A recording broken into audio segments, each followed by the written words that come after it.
Om Mani Padme Hum.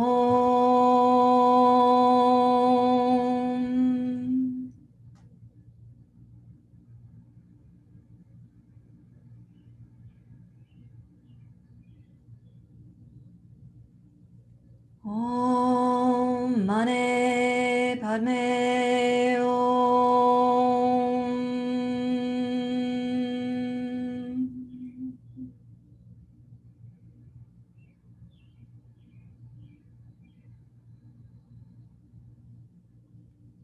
Om Mani Padme Hum.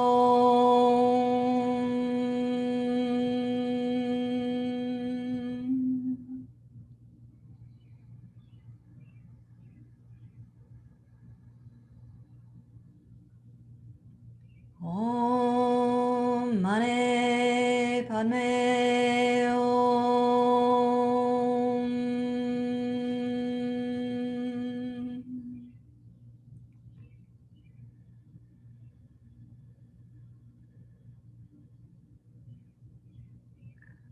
Om Mani Padme Hum.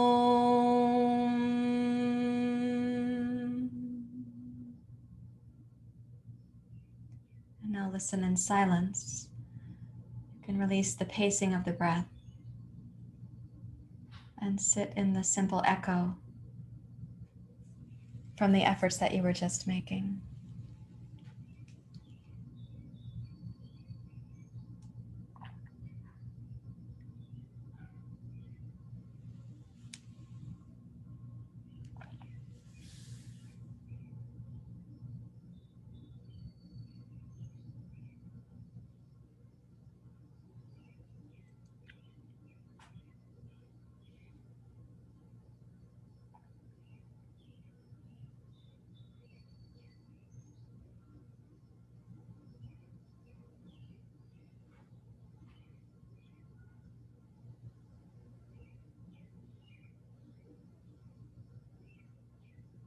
Keep your attention resting at the base of the spine, at the pelvic floor. There's no need to evaluate anything right now. Simply resting at the root, called Muladhara.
And please bring your hands together at your heart. We are here together, Saha, practicing together. And it is our hope to awaken from tamas to tejas. And tamas refers to that which goes unconscious, that which is under the ground of our attention, that which we might even be storing in the sort of, as Eknath Eswaran called it, the repository of the human unconscious. That is one way that we speak about tamas. And tejas is the light. Like you can imagine when the lotus blooms, it has this beautiful reflective like starburst quality. So may we go from tamas to tejas. The line for that in the chant is tejas vina vadhi tamastu. Tejas vina vadhi tamastu. Okay, let's begin. Om Sahana Vavatu Sahanao Bhunakto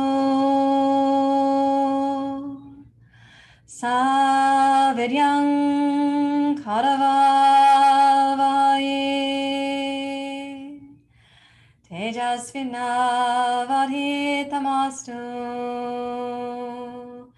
Ma Vidveshavaye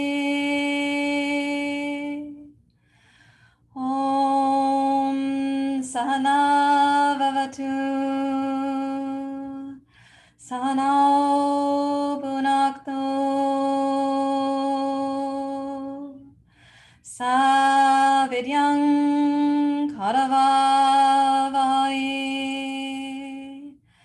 Tejasvinavadhitamastu Ma Vidveshavaye Om Sahana Vavatu Sahanao Bhunakto Savidyam Karavavaye Tejasvinavadhitamastu Ma Vidveshavaye Om Shanti Shanti Shanti Hari Om Shri Guru Pyo Namaha Hari Om.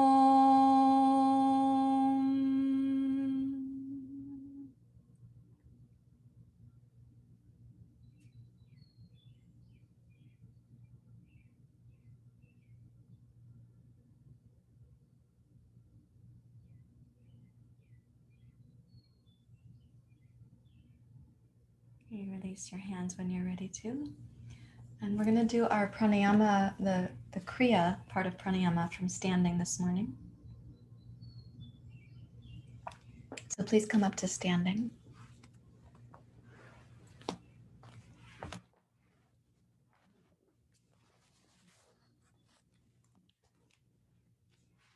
And come into a horse stance, which you can do about the width of your yoga mat. And bend your knees. So it's almost like you're riding a horse, right? This is not a very big horse, just the width of your yoga mat. We will go wider out for a couple things. But as you sit down a little bit into the pelvis, bend your knees, lining up with your toes, and set the pelvis to be stable here. And we're going to swing the arms up like we were doing the other day, and then we're going to pull them down as fists, kind of like, when you mean it. You're like, that little cartoon character called Marvin the Martian, who was always like pouting and stern when he was telling Bugs Bunny to leave the planet. You're coming down with this attitude of firmness, like a firm commitment to something. You don't have to be like Marvin the Martian. On the inhale, the arms are up. You're asking for help. And then exhale, can I be firm in my commitments? It goes like this.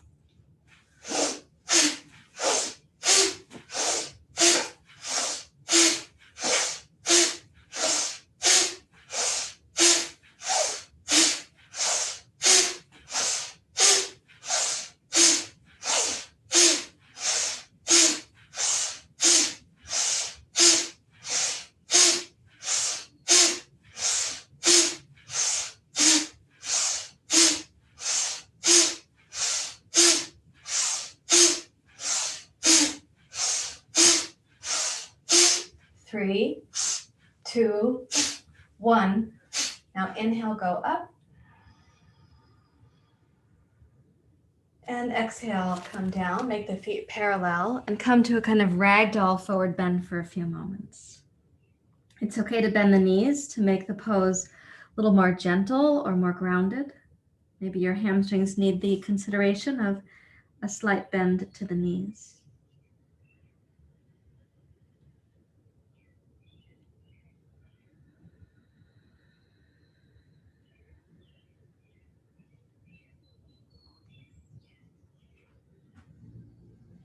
Bring your hands up to your hips. Please rise up to standing. Turn your heels in and toes out. And then we're going to go When we go up on the inhale, we come down like this on the exhale. So it's another kind of position of power. Can I be steady? Can I be determined? And in yoga, the word determination is abhyasa. May I have determination? Right. So that is a strength quality to say, can I have the determination to overcome the tamas, that which is in my unconscious repository, but also that which is in the unconscious repository of human nature? Can I overcome the habit of seeing all other humans badly when I'm feeling a certain way? Can I remember the indwelling potential, not just the repository of our difficulties?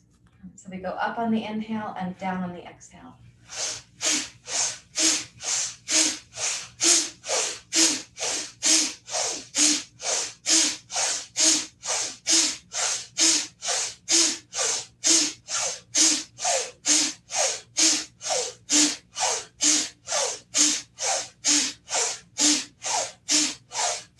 5, 4, 3, 2, 1. Now inhale to go up. Like a lotus reaching up above the mud. And then exhale, come down, bend your knees, and release any mental or physical tension. So the first chakra does connect us to the earth. It also asks us to really look into what we are hiding under the ground of our attention. And it also implores us to have this sense of duty or responsibility to the tribe, the entire tribe.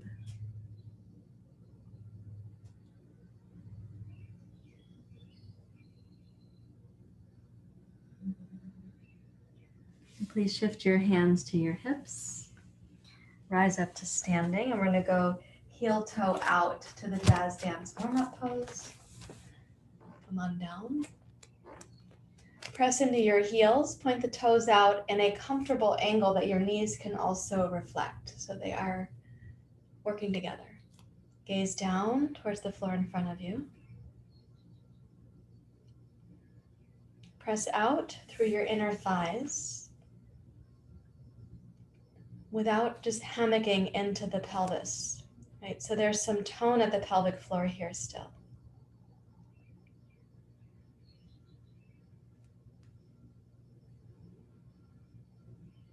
I'm going to ask you to very subtly now, with your right hand, press more firmly out on your right knee. And then change that to the left hand. And go a little bit side to side. So you're going to go right side. Right hand is more firm. And then left side. The left hand is more firm. You can keep the tone of the pelvic floor. So what you're stretching or working with here, some of the connective tissues at the upper inner thighs. So in the physical practice of yoga, we work at all layers of the koshas. And the outermost layer is your physical body, the annamaya kosha, the body of food, the body that becomes food, the body that needs food to sustain it. And that comes from the earth, as well as the water, the sunshine, and so on. But as you're moving about left hand to right hand here, see if you can sense there is a physical structure. You have muscles and bones and also connective tissue. And the breath infusing your efforts can bring awareness to even the small, subtle sensations. Come back to both hands pressing out now. Root the tailbone down and rise up with your torso. Take the arms out in front. And see if you can sustain your seat without your hands. Press into your big toes, all 4 little toes, especially out to the pinky. Your inner heels, your outer heels. Root the tailbone down. Give a little lift to the pubic bone up. And then inhale, raise your arms, please. Root down with the next inhale, rise up. Let's make the feet parallel. And come down to Prasarita Padottanasana.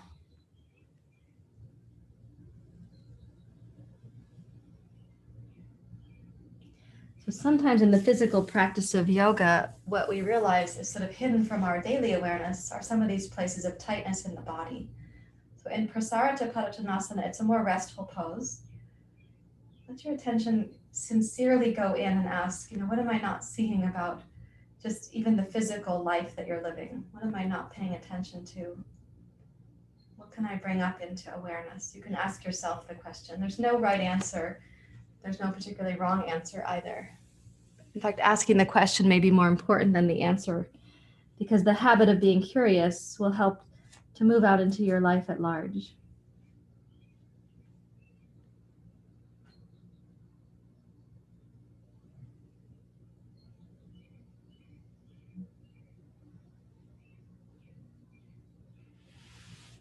Now shift your hands, please, back up to your hips. Rise up to standing. And turn your heels slightly in, turn the toes out. Now we all have something that distracts us during daily life, something that pulls us away from our firm commitment. They're like these unconscious forces, conditioned thinking, the stimulus of the world. When we get pulled away, we get detoured. So what we're going to do now is a practice that we call saying no to say yes. Saying no to one thing is saying yes to something within you. So bend your knees, sit down. The gesture is going to be like this. You say no. And when you're moving across, the one hand pulls back like a fist. Like this is the gesture. But you're going side to side. And you get to use your legs. Yep. Okay, it's an exhale out through the mouth. Like that. Let's begin.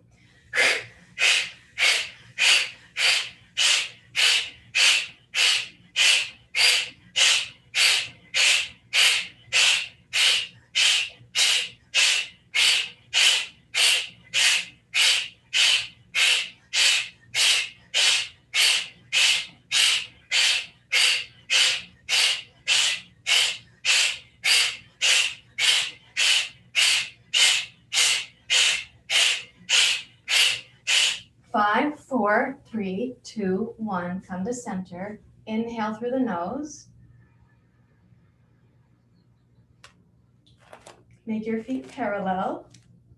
Exhale, come down, and please walk your hands forward in this Prasarita Padottanasana. Reach back with your hips and your sitting bones, inner thighs, outer thighs.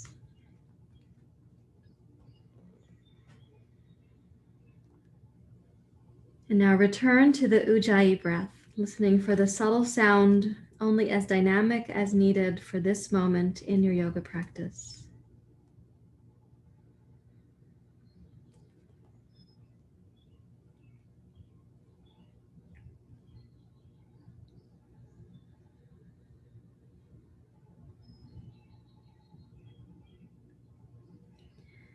Begin to notice the pauses in your breath cycle. And also equalize those. So the inhale and exhale may be 6 or 8 or 10. And the pauses may be 2, maybe 3. You don't need a long pause right now. But please do respect the pauses in the breath. And begin to slowly glide your sitting bones now left and right. So if you take both hips wide in one direction, and then go smoothly across to the other side. More smoothly than when you moved the typewriter bar on the typewriter way back in the 70s and the 80s. When you're gliding across left to right, keep your awareness on the ujjayi breath. So the inhale and exhale both begin at the pelvic floor.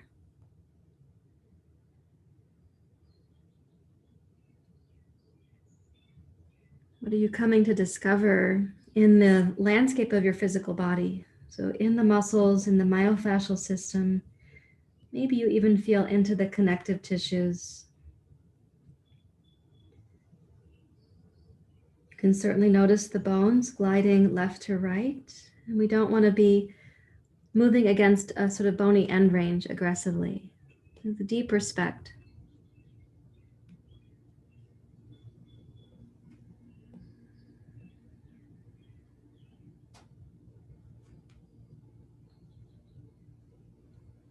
As you next glide towards center, go ahead and pause there. Bring your hands back to your hips. Rise up to standing.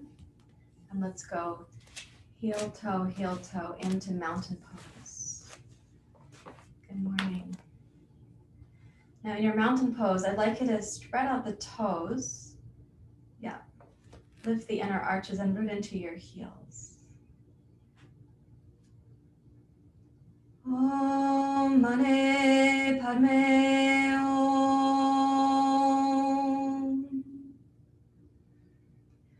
Om Mani Padme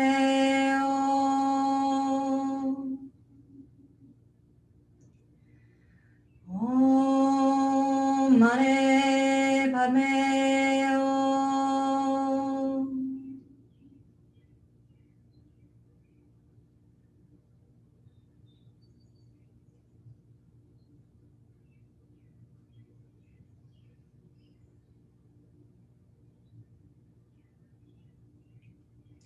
Please reach for a blanket. I'm going to ask you to roll it up firmly so you can. I would recommend that you have a wide blanket like this, not too.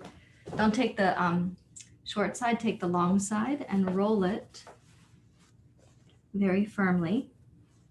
Hopefully you have a pretty firm blanket. If you don't, of course, this will still be doable. If you roll it up and it's a very thick blanket, you can accommodate by unrolling it partway. I'd like you to step up onto your blanket with your arches. So when I step onto this blanket, neither my heels nor toes are touching the floor. So that means I'm actually standing on my arches right now. My podiatrist would be happy. I haven't seen him for a long time, but he recommends being barefoot and having flexibility to the feet and the arches. So when you stand here and the toes are forward and the heels are slightly behind, see if you can roll your toes and heels while keeping your balance. You may spread the toes. You may choose to relax the toes and see where you can move from. It's helpful if you don't hyperextend your knees. Also helpful if you come with an attitude of playfulness.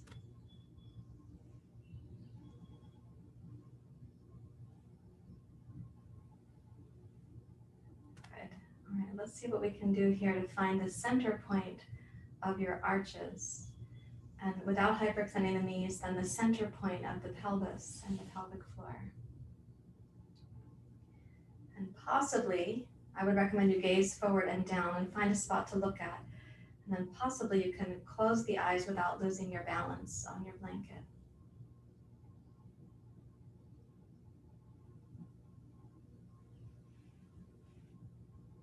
You come to realize that balance is not just from the eyes and not just from the legs, also the mind.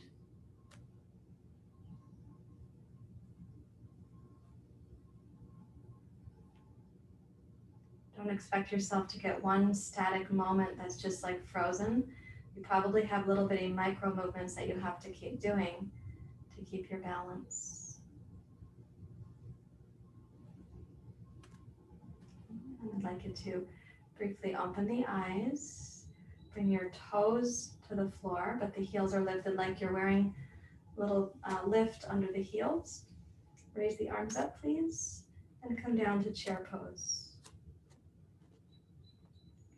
Now let's see to what extent in chair pose your toes are touching, but let's give them a little bit less responsibility.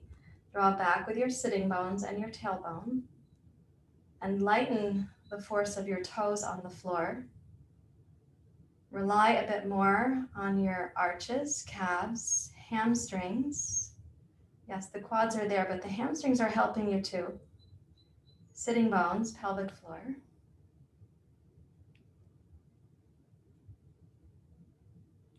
And then root down, rise up if possible without the toes having to touch. And then exhale, release your arms and step backwards just to the floor.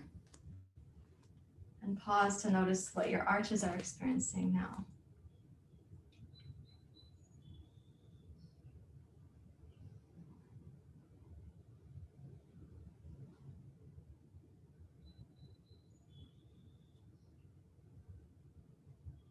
And also notice the quality of your mind.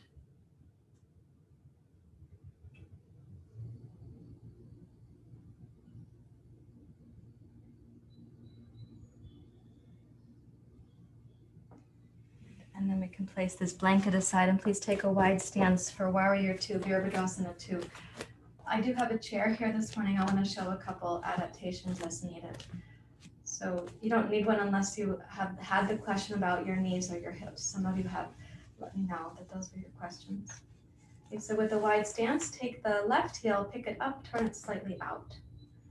With the right foot, pick up the front of the foot, pivot on your heel and turn it out.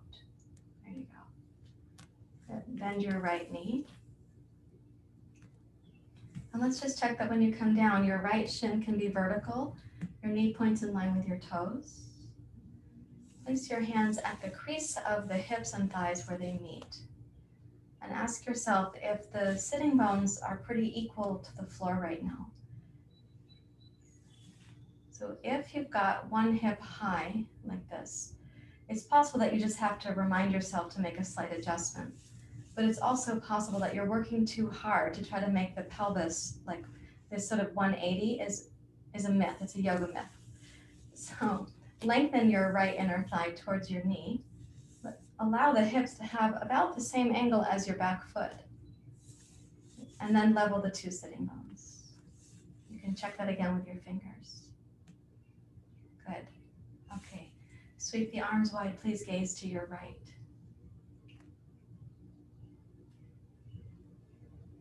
Press down into your right outer heel, right pinky, big toe, right inner heel. And notice what you can activate at your hamstring and your hip when you touch those points of the foot.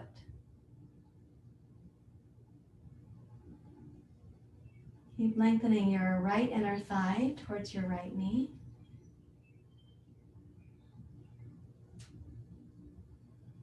Just gently nudge your left sitting bone towards your right sitting bone.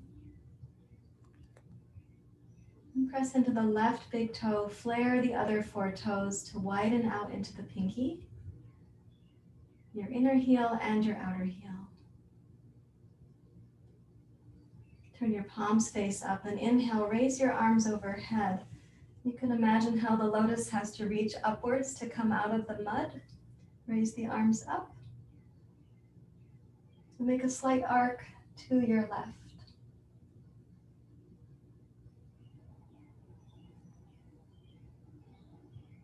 And breathe calmly as if you're gazing out at the horizon of your responsibilities today.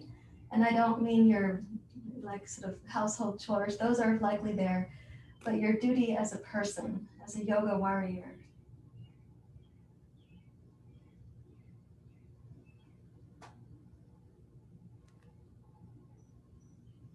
And then inhale, sweep the arms wide and straighten your right leg. Turn your right toes in. Now take the right heel slightly out. Pick up the front of your left foot and pivot it to the left. There you go. Bend your left knee, and you can check again that when you come down, you have a sense that you've allowed for the angle that your pelvis needs here, not 180, as I said. And you can lengthen your inner thigh in line with your knee. Place your hands at this crease here and press down. That lets you lift the inner body up. Good. Now, if you press into the left outer heel, let's start there. And notice the outside of your left hip, right near the sitting bone. And then the left pinky, big toe, inner heel, without losing the outer hip. Yeah. Good. Okay, sweep your arms wide.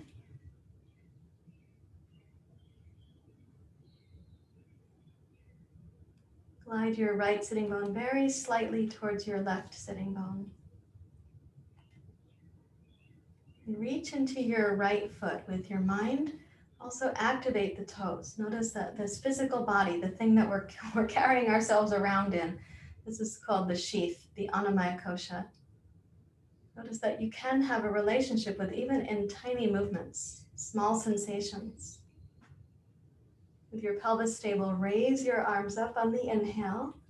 You might clasp your thumbs or your fingers or a little bit of both. And make a tiny arc to your right.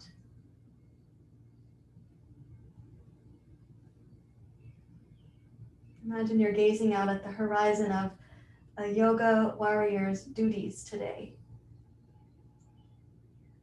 To not be distracted by just the unconscious repository of human behavior, for example, but to keep seeing there's an indwelling seed of potential in everyone.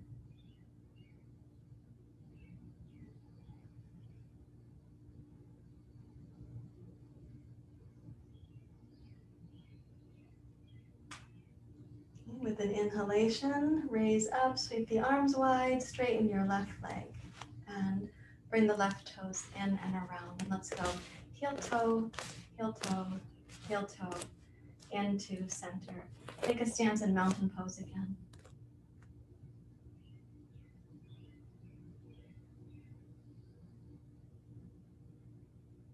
Drop your attention down to the pelvic floor and then into your feet and your arches, which are corresponding. They are communicating with your pelvic floor.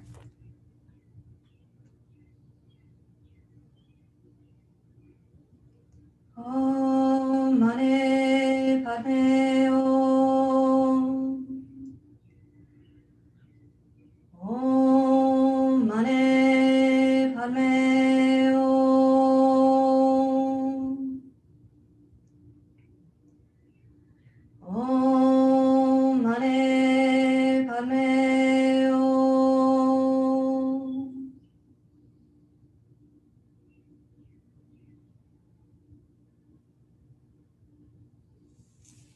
Okay, let's take 2 blocks and step forward for Surya Namaskar. Tonight, my teacher, Pandit Deobrat Mishra, is leading a class at 7 p.m. of Nod Yoga, N-A-A-D, Nod Yoga.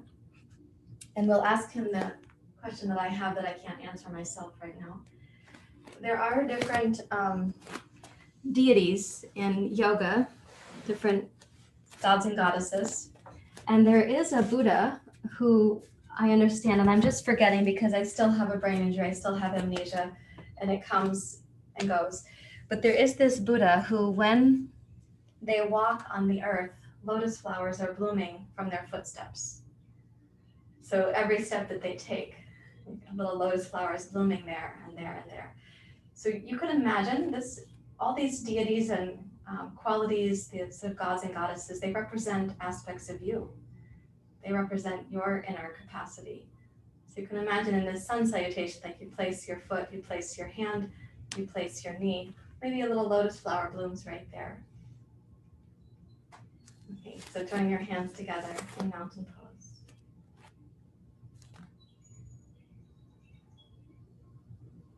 We'll be using anjaneyasana and also salambasana. So with your inhalation, ujjayi breath, sweep the arms wide and up overhead. Thank you. Exhale, chair pose. Sit down into your hips and pelvis. Inhale, rise up. If possible, tippy toe pose. Exhale, uttanasana. If possible, the heels go down very slowly. The feet are working with you to descend. Uttanasana. Then inhale, glide forward, Ardha Uttanasana. Lift your heart forward. Exhale now, left toes back and left knee down. Good, inhale, rise up, anjaneyasana. Let's clasp the hands, fingers and thumbs. You can raise up and kind of gaze into the centers of the palms, that little opening between them. And if that's a far gaze for you right now, bring your arms forward so that you can gaze with respect for your neck.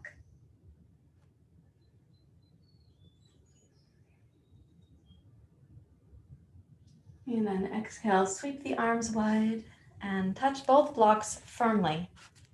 Inhale to plank. Exhale, downward facing dog pose. Inhale joyfully. Exhale, left foot forward and right knee down. Complete the exhale. And then inhale, rise up. Anjaneyasana. Change the clasp of your hands by one finger or one digit. And as you're reaching up, gaze into the centers of the palms.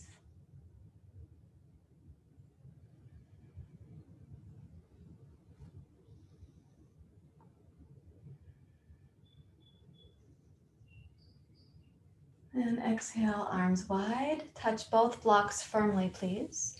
Inhale to plank pose. Now exhale, seal pose. So point your toes, come to the tops of your feet. That's the structure of your seal pose. Inhale to go up. Exhale, glide down to a kind of cobra pose. Slide the shoulders back and the heart forward. Inhale, press down to rise up. Seal pose. Exhale, glide forward like cobra. Shoulders back, elbows back. Inhale, go up. This time, exhale, come down like cobra pose. And then with thoughtfulness about your body, release the two blocks. Take your arms out in a T shape and bow your forehead to the floor. Okay, energize your legs. So reach back and press the tops of your toes down. Energize your thigh muscles, your hip muscles. Root your tailbone. And then gravity's pulling you down right now. That's the nature of gravity. When you inhale, rise up to salambasana. Sweep your arms wide like you're a bird in the sky, but keep the legs grounded. Notice the effort that is required to lift out of the gravitational pull of the earth. A little bit like lifting out of the gravitational pull of our mind habits.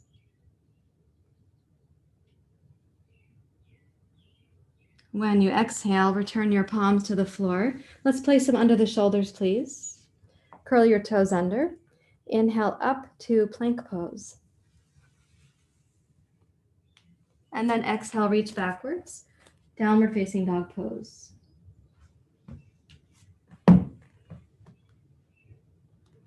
With this downward dog pose, with your hands on the floor, I'd like you to rock a little bit side to side with your hips. And sort of use the hands and the fingers like the paws and the claws of the cat or the dog. Reach into the earth. Use your hands, use your feet.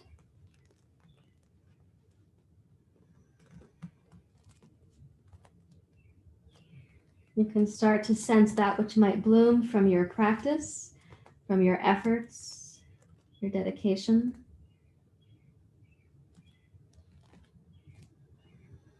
And bring that to center. And as you next exhale, step your right foot forward again, please.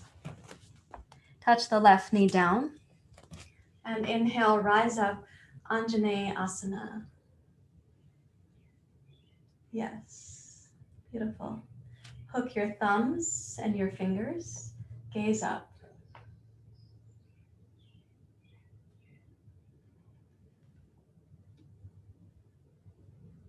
And exhale, wide, forward and down.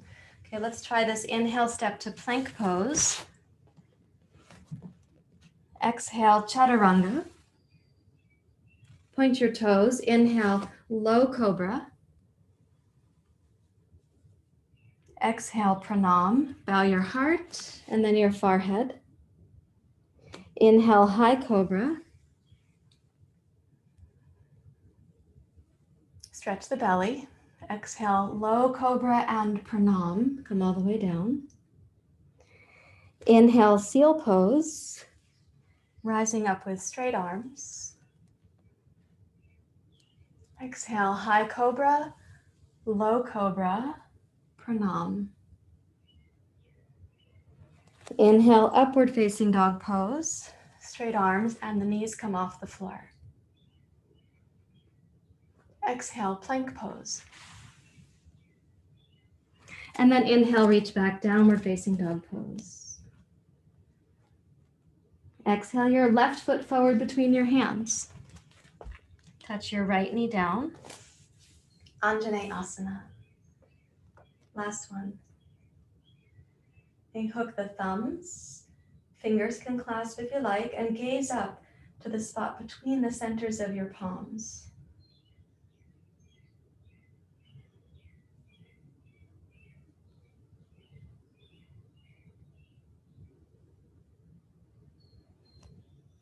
And then exhale, arms wide.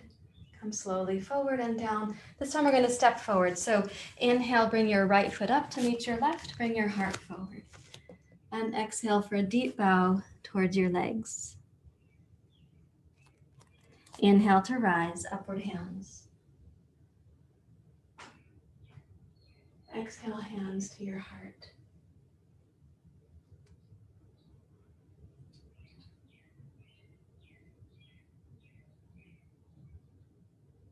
Momentarily close your eyes. Imagine you don't have particular control over this, so imagine what may come from your dedication right now. And if possible, let that imagining be larger than you could conceive of. Don't confine it to your expectations.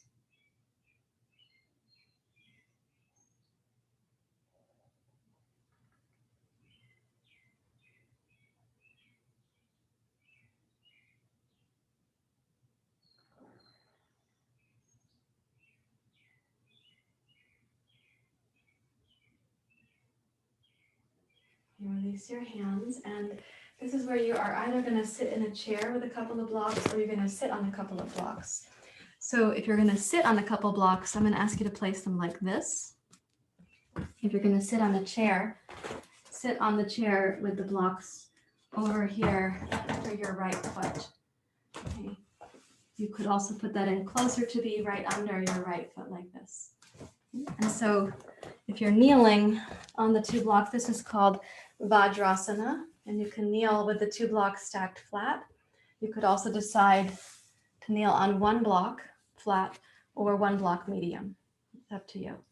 I do want you to sense your sitting bones and your pelvic floor, so snuggle down into your seat, please.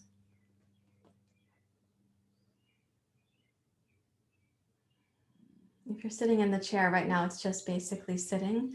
Both feet can be on the ground.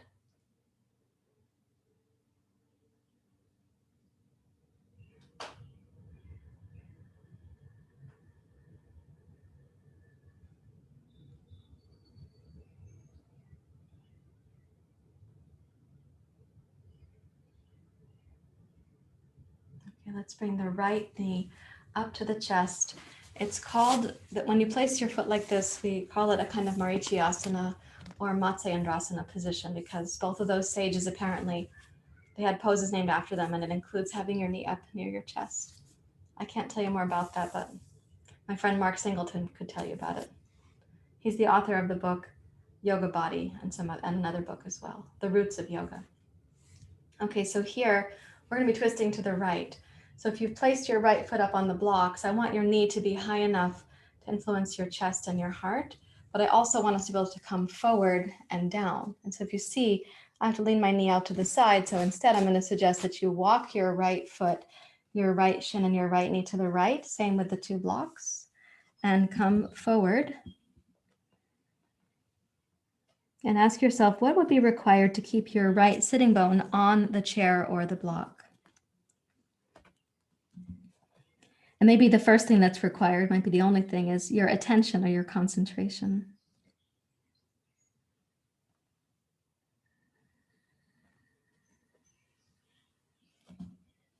Bring the breath down into the pelvic floor. Reach your left hand across to your right ankle. You may put the left elbow on your left knee and your right hand to your right knee. So we're going to stay in the forward bend and add a little twist to it. So press your right hand down against your right knee. That might help to root your right shin more. Root your right sitting bone as you twist to your right. Churn the inner belly to the right.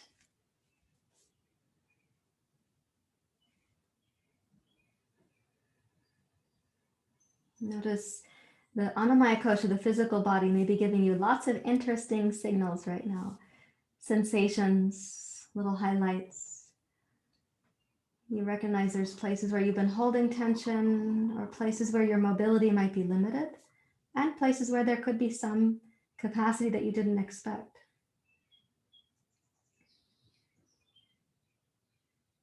So bring the breath down into the pelvic floor, noticing how your breath communicates with your body.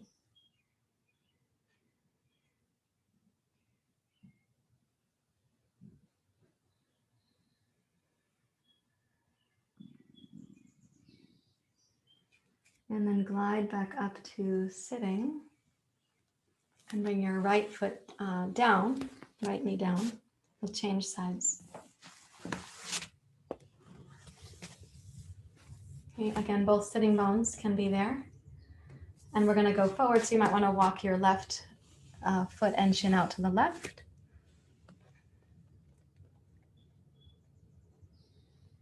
As you're walking forward here, do try to keep both sitting bones on the block or the chair. You're going to get information pretty promptly as to when the left sitting bone feels tempted to pop up.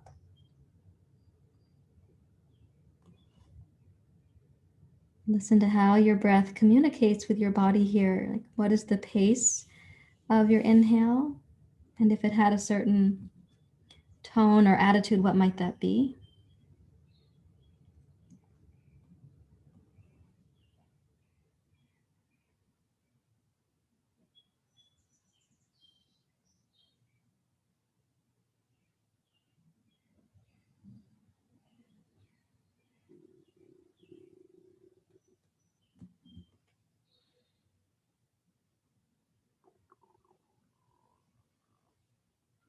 And cross your right hand over to your left ankle.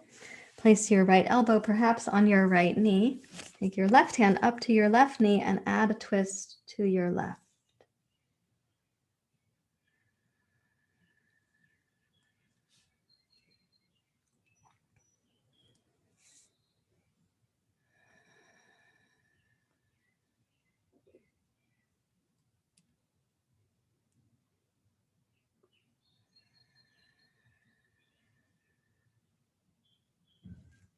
So in the rotation of your heart to the left, notice what you can do with your left sitting bone to stay grounded. So check in. The Annamaya Kosha, the physical body, is a valuable resource, and we do want to practice a respectful relationship with the body. It's one way we learn to have a respectful relationship with the earth, the body of the earth as well.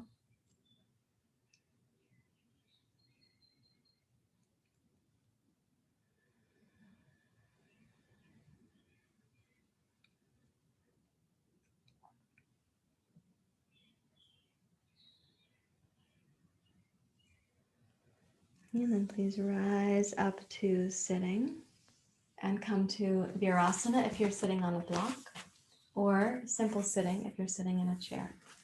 Rest your hands in your lap.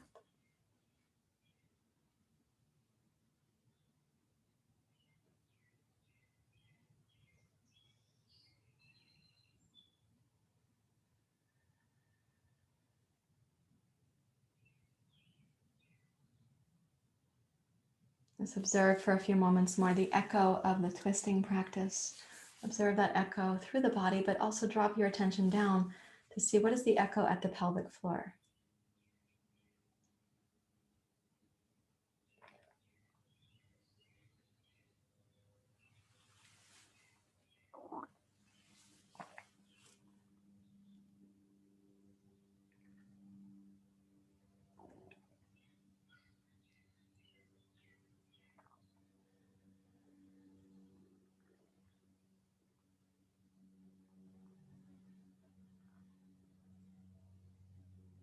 Now, if you're sitting in a chair, you're going to take the feet and knees wide.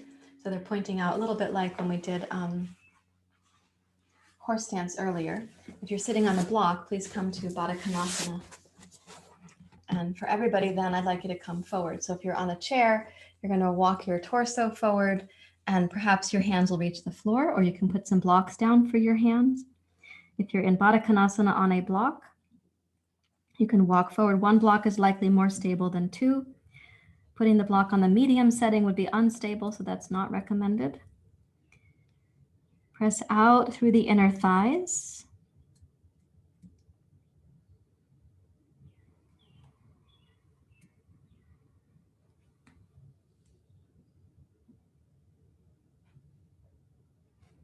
And breathe down low into the pelvis and the pelvic floor, please.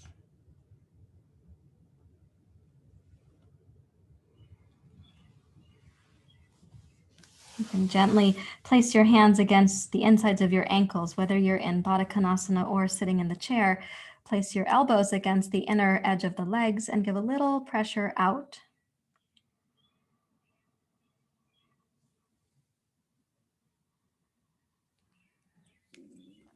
And then let's rise up to sitting, whether it's Baddha Konasana or sitting in a chair. And then bring the knees to center.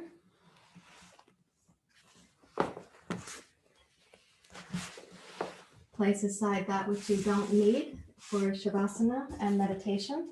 So we'll have a Shavasana period right now, and then we're going to come into our meditation seat. And I'm going to recommend that you have your blanket for your meditation seat already prepared. So set that where you know you're going to need it. And come down to lie on your back. Now in Shavasana, I'd like you to take your feet out just a little bit wider than you might customarily. Think of them maybe as wide as your yoga mat. Take the arms out to the side. Turn your palms face up. And notice the little footprint that you're making on the earth right now. Even the fact that you get to be here is a reminder that you're completely dependent upon the earth.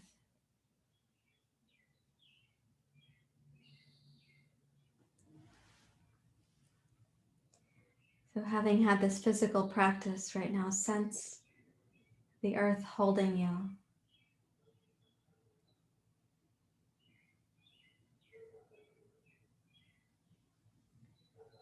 And she's not holding you because you're uniquely extraordinary or special, but because she's holding everything and everyone. As Stan Rushworth said, he's a Native American elder, he said, "We are her children. We are the children of the Mother Earth." And like any mother, she wants to care for her children.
Let your mind rest into all the points of contact with the ground beneath you.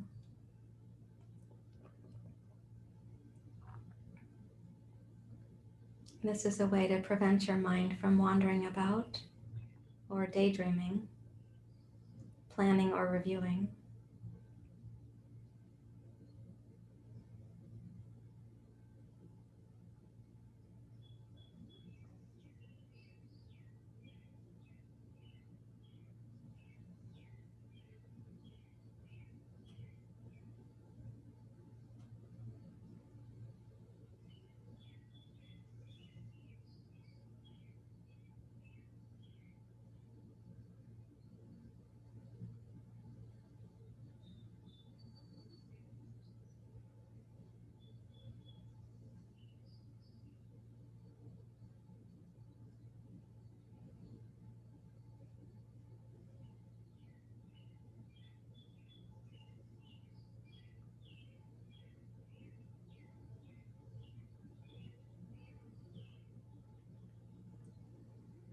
as your mind rests on those places of contact with the earth, see if you can also notice the subtle effervescence, the pranamaya kosha,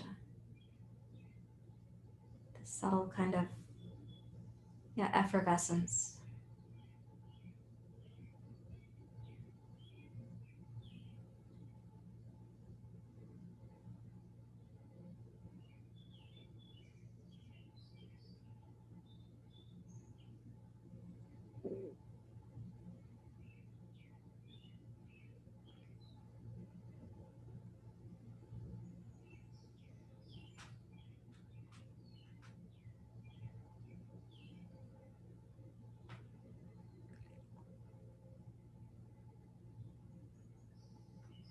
Let each of the contact points get a little bit heavier.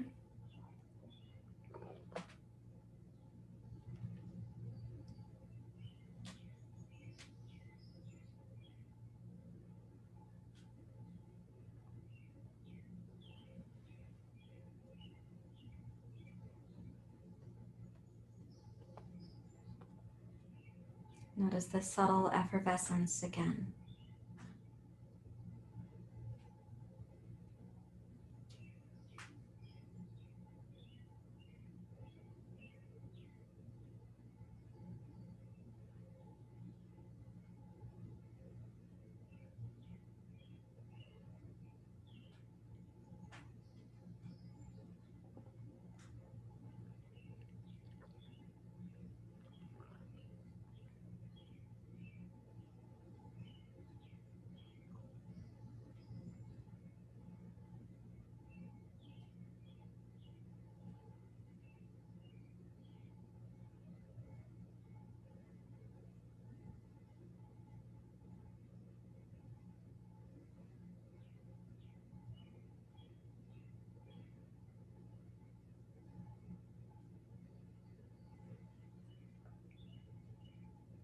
Now keeping awareness, not going to sleep, neither daydreaming nor ruminating. Just gently start to wiggle your toes. Right toes, left toes, right fingers, left fingers, all fingers and thumbs, all 10 toes. And then bending one knee at a time, bend the opposite knee that you normally do first, and then the second knee. Roll to rest on your side. One of the Buddha's 4 positions was lying down on the side. Sitting, standing, walking, reclining.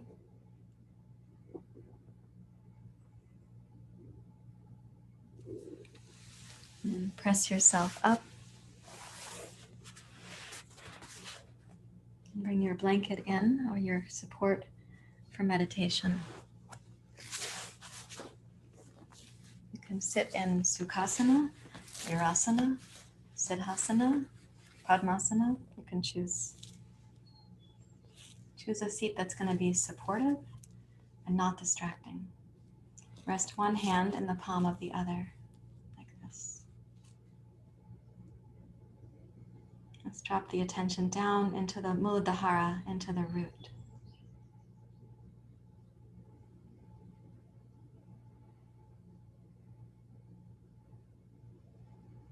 We have a duty to care for the welfare of everyone and everything,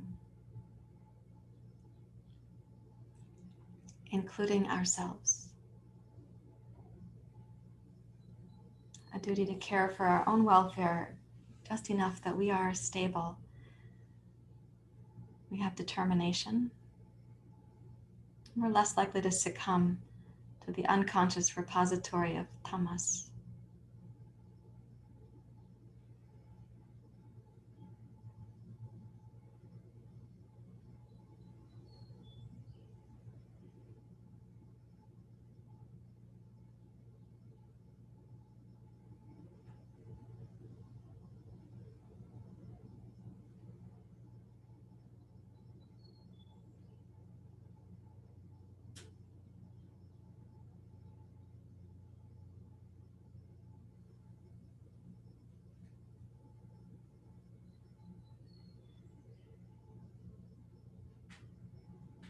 Invite your mind to stay at rest at the first chakra, at the root.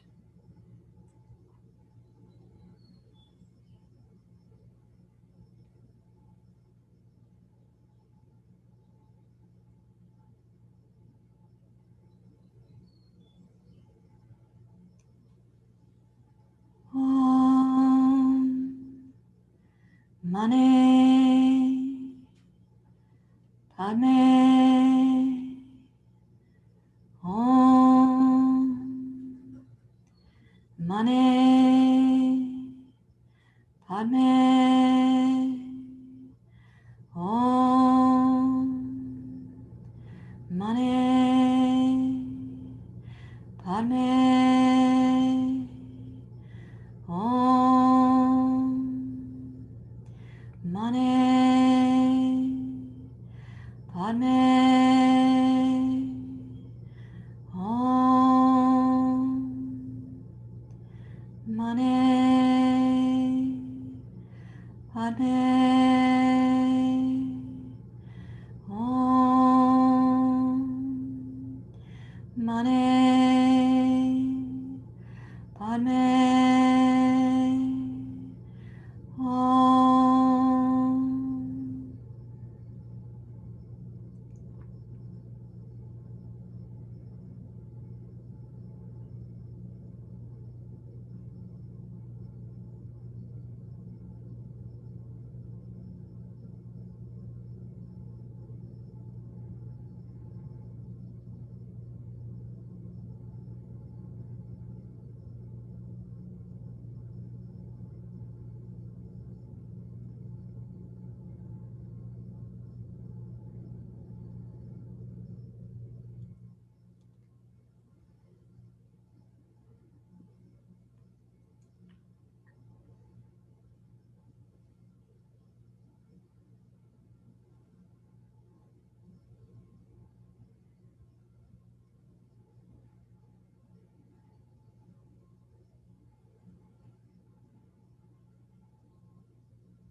In the center of your palms, begin to imagine the way you'll chaperone or steward the earth today.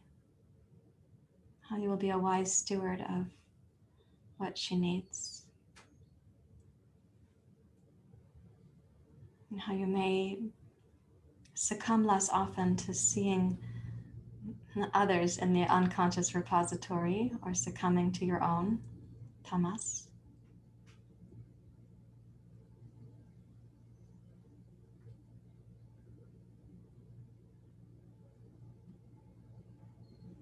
So you have your intention there placed in the center of the palms. Now inhale and raise that up to your heart and place it in your heart.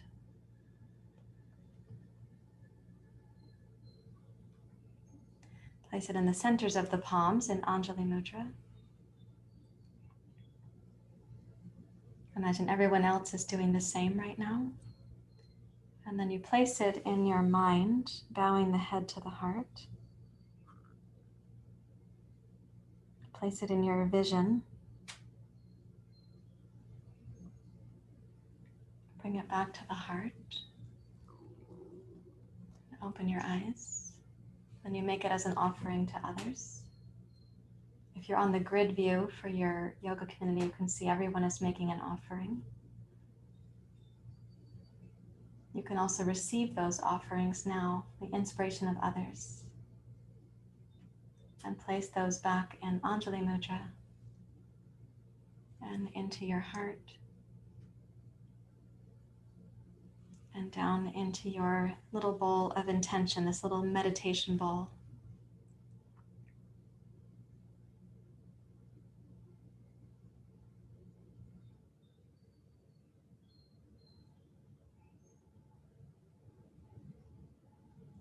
Thank you very much, everyone. Namaste.